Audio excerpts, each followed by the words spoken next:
Google's Fitbit Air is finally here, and its Gemini-powered health coach, $99 price tag, and new Google Health app are a pretty appealing package. But is it appealing enough to take on Whoop? I've been using it for the past week, and I think I have the answer. Before we begin, be sure to leave a like, subscribe, and check the descriptions for our best deals on the Fitbit Air. So, what exactly is the Fitbit Air? Well, think of it as Google's answer to the growing popularity of screenless fitness trackers like Whoop or even the Oura Ring. The Fitbit Air is a tiny, lightweight wearable with no display and practically no notifications. The only time I've even had it actually vibrate to notify me of something was my alarm when I had set it up because of my sleep schedule. Besides that, it focuses entirely on passive health tracking. That means tracking things like heart rate, sleep stages, HRV, recovery, and workouts all happen quietly in the background, while the data gets sent to the new Google Health app, which is available on both iOS and Android. And honestly, I think Google understands something a lot of people are realizing lately. We're tired of being constantly connected.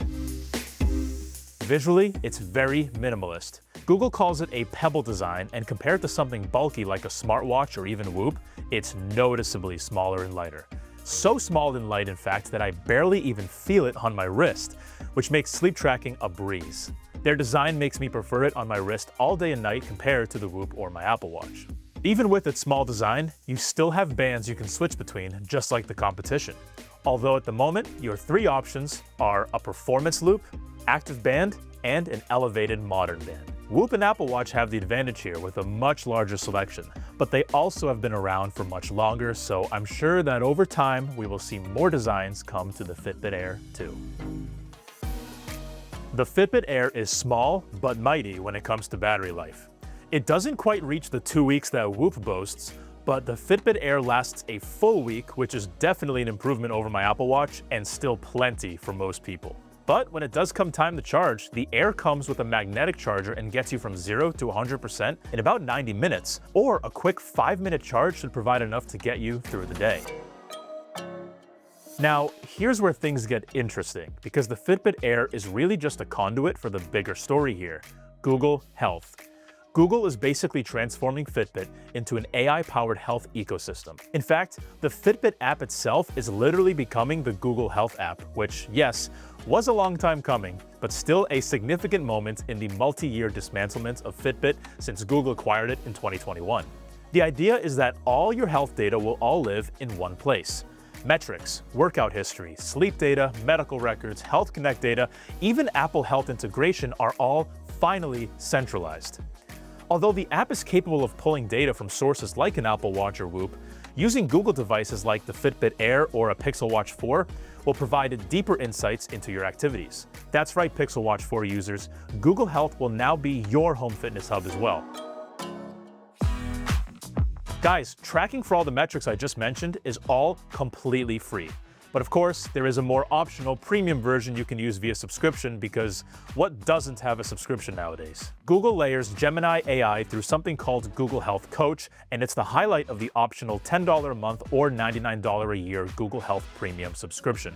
So instead of just saying you slept 6 hours, the app can take that information and utilize it into your workout, so you can take it easy or go for that extra push. It can factor in injuries, change a workout if you're on vacation and don't have access to your usual gym, and add other health metrics like lab results or nutrition info to further have guidance on your goals. You can even just take a photo of your meal or snacks and it will automatically log nutritional info for you. I do think it's important to mention that this AI-driven health coaching could genuinely help people build healthier habits. But on the other hand, this is a lot of personal health data being centralized under Google. And I think people should at least be aware of that data collection trade-off before jumping in blindly. The coach, in my experience, has also been making a few mistakes. For example, I had a workout randomly change 2 kilograms from pounds, and it made a push workout for me when I had asked it to do a cardio day. So just keep an eye out for mistakes before you accidentally log 55 kilograms instead of pounds, and Google thinks you've done bicep curls with 121-pound dumbbells. The optional subscription also helps the Fitbit Air stand out compared to Whoop, as Whoop requires a subscription to even function. Whoop's cheapest plan available is $199 a year, and that climbs up to $359 a year, depending on the features you're looking to have access to. That alone immediately makes the Fitbit Air more appealing to the average person, because once you buy it, it can provide helpful info and tracking without a monthly payment. And if you do go the subscription route, you're still paying up to half the cost of Whoop. So if you're someone like me who values helpful fitness, nutrition, and health insights without paying a premium, the Fitbit Air is the solution we really haven't had yet. With that said, the Whoop is hyped up for a reason and still the benchmark for top-tier health and fitness tracking.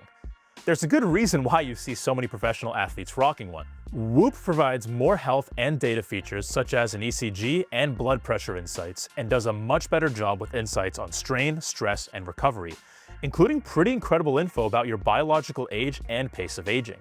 It also has a 2-week battery, a battery charging pack, and its own version of a coach.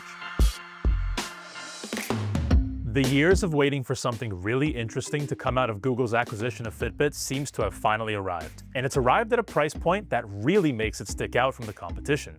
The first real Whoop alternative is a big win here, guys. And if you're looking to get serious about your health and fitness, the Fitbit Air is definitely a buy.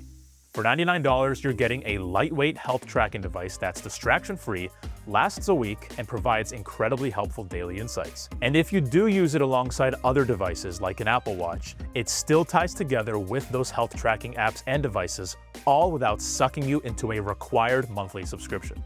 That's all for today's episode of Buy or Skip. Be sure to leave a like and subscribe, and let me know in the comments what you guys think about the Fitbit Air and the Whoop.